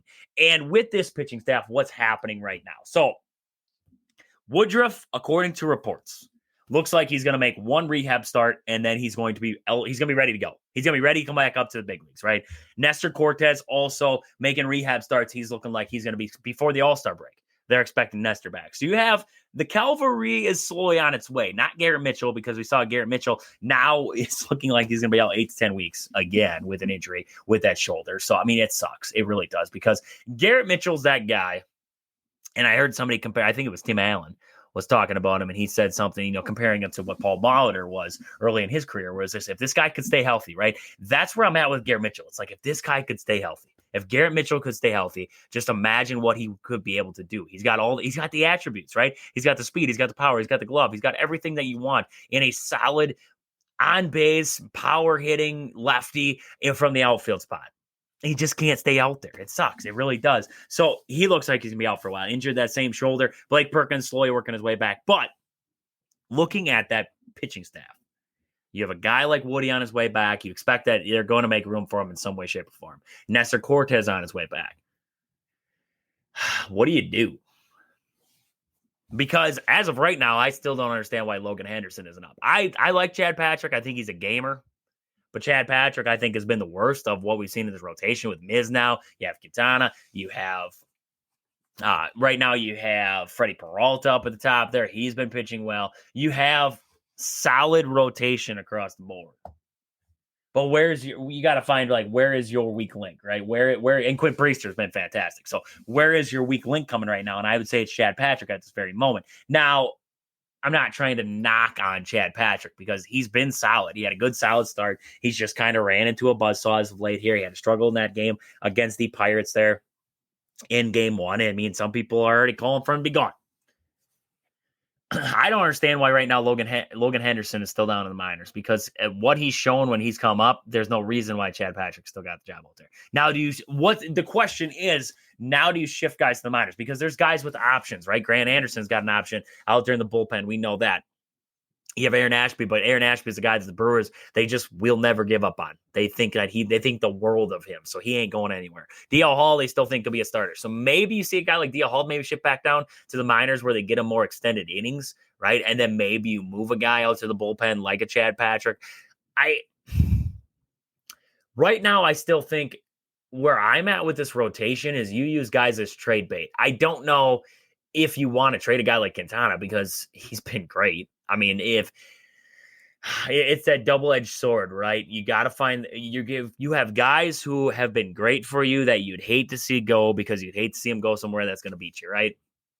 But at the same time, will they bring good prospect haul? Freddie Peralta, I think right now would bring a pretty good haul back for him. He's been fantastic. He's got another year of his contract with an option there. He's been great. I would say Freddie would be an option. Quintana, he's going to be a rental, but you could still get guys back for him. You're going to have guys across the board. Nestor Cortez would be another guy where you could see maybe somebody making a deal for him. It's going to be, bring him back for a couple spotty starts. So the question is, what do you do? Do you go to a 6-man rotation? Do you move a guy to the bullpen? How do you work? Who do you send down? How do you work this thing?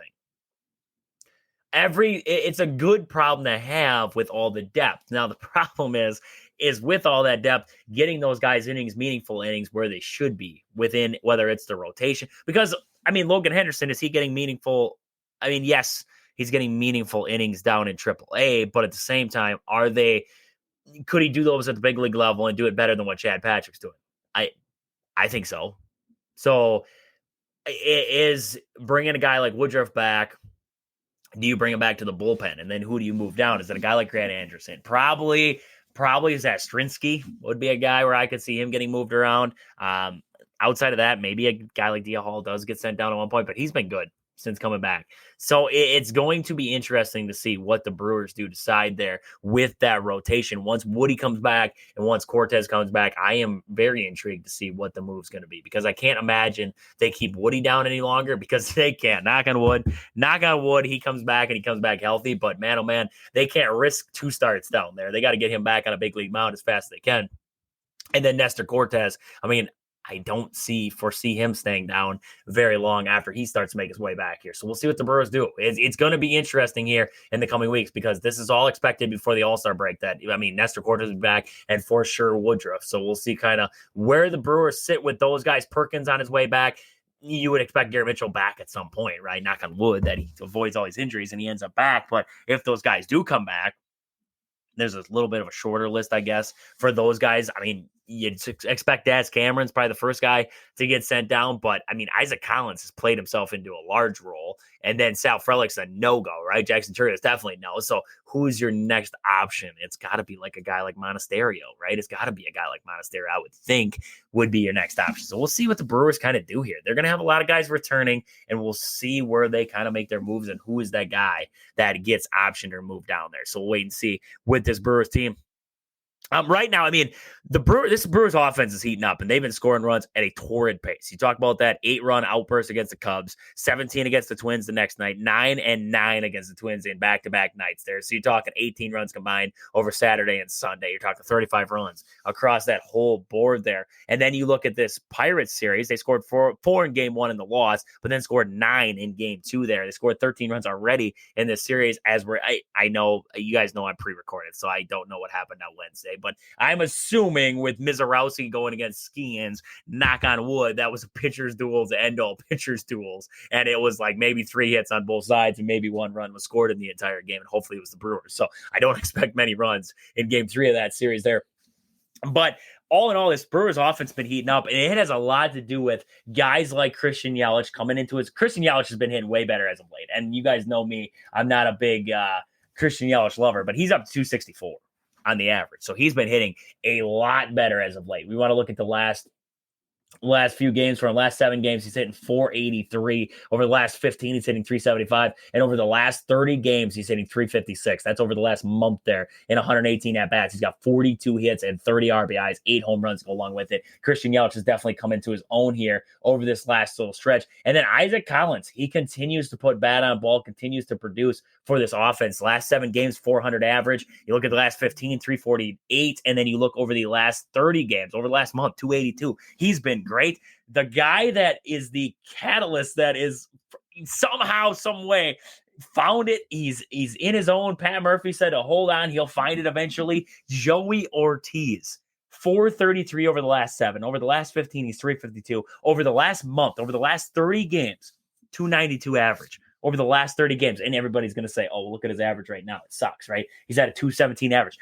You got to look back to where that started, right? Where that was even a couple weeks ago. Now he's up to his 217 average. Joey Ortiz has been hitting the snot out of the ball. He had 2 home runs there against the Pirates in Game 2 of that series. He's been, it's like waiting for guys to come along. We talked about it, waiting for these guys to come along. And I'm at the point right now where I'm like, man, oh man, if Joey Ortiz continues to find a way to hit the ball, so does Isaac Collins. You got guys like Yelich. If a guy like Contreras, who I don't understand why we keep, maybe move him down to the 5 spot. I don't understand why Reese is batting behind him all the time there. Contreras hasn't been hitting consistently, but I'm looking at a guy like Contreras, and I'm like, if Contreras could find it, if he could come along, he could get that average up a little bit, maybe sitting around that 250 mark. This Brewers offense looks darn good right now. They've been hitting the ball. They've been hitting the ball well. I'd love maybe move a guy around like that. Right now, I think where this lineup is at, I love Sal in the leadoff spot. Sal is a guy where he battles, he puts the ball out there, and he just does the little things right. And I'm looking at Sal. He's got that 295 average. He's still hitting way above average right now for what you expect out of him. 303 over the last 7, 306 over the last 15, and over the last 30 games, he's hitting 322. So, Sal Frelick continues to just be on this torrid stretch this season. Not a big power guy, Not a big power guy at all. Just putting the ball in play and driving it in gaps and just getting it down right over top of the infield. That's all you need out of a solid leadoff hitter. So I was asked the question, should Sal stay in the leadoff spot? 100% Sal should stay in the leadoff spot. No doubt in my mind. Should he stay there? I'm the way the lineup's shaped up right now, outside of I would move a guy like Contreras around. Outside of that, I am dead set where this lineup is at. I love what they got going on. Terang with that speed down in the middle of the lineup there. Joey Ortiz rounded out. He's been hitting the ball better. Isaac Collins down there, 7th spot. This has been a lineup that has been torrid over this last little stretch, and hopefully they can keep it going as they get going through the line here. Right now the Brewers, they're in the stretch. They got the Pirates right now, and then they're going to take on the Rockies coming up this weekend here. And this is a stretch of games with the Brewers. It's a gotta have it. It's a gotta have it stretch of games. You got the Pirates. You got to have this series.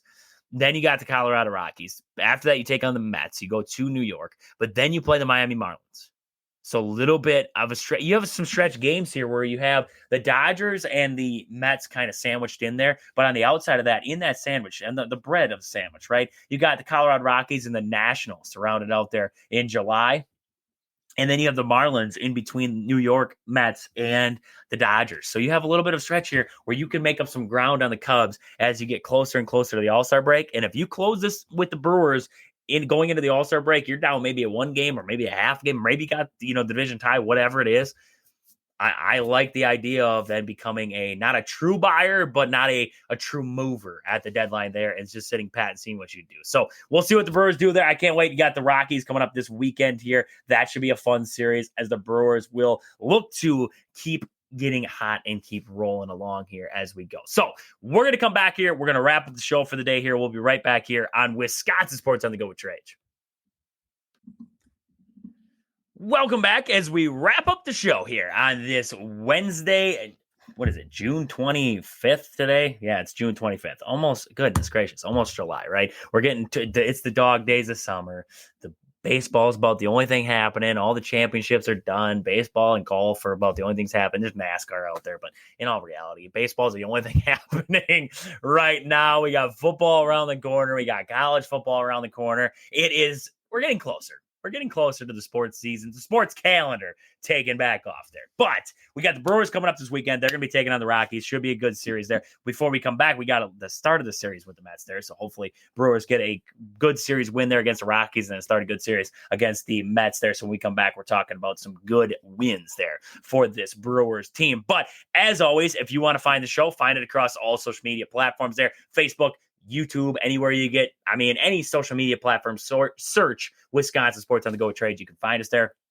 If you want to find the show, if you missed any portion of the show today, you want to find us next day across all podcast platforms, iTunes, or Apple, Spotify, wherever you get podcasts. You can find the show. Search us, Wisconsin Sports on the Go with Trade. If you want to text us, let us know what you thought of the show. Everything like that, comments, everything is always welcomed and enjoyed. 715-990-4914. That's 715-990-4914. So with that, this has been Wisconsin Sports on the Go with Trage. Thank you all for tuning in. I hope you guys enjoy the rest of your Wednesday. But until I talk to you guys again next Wednesday, see ya.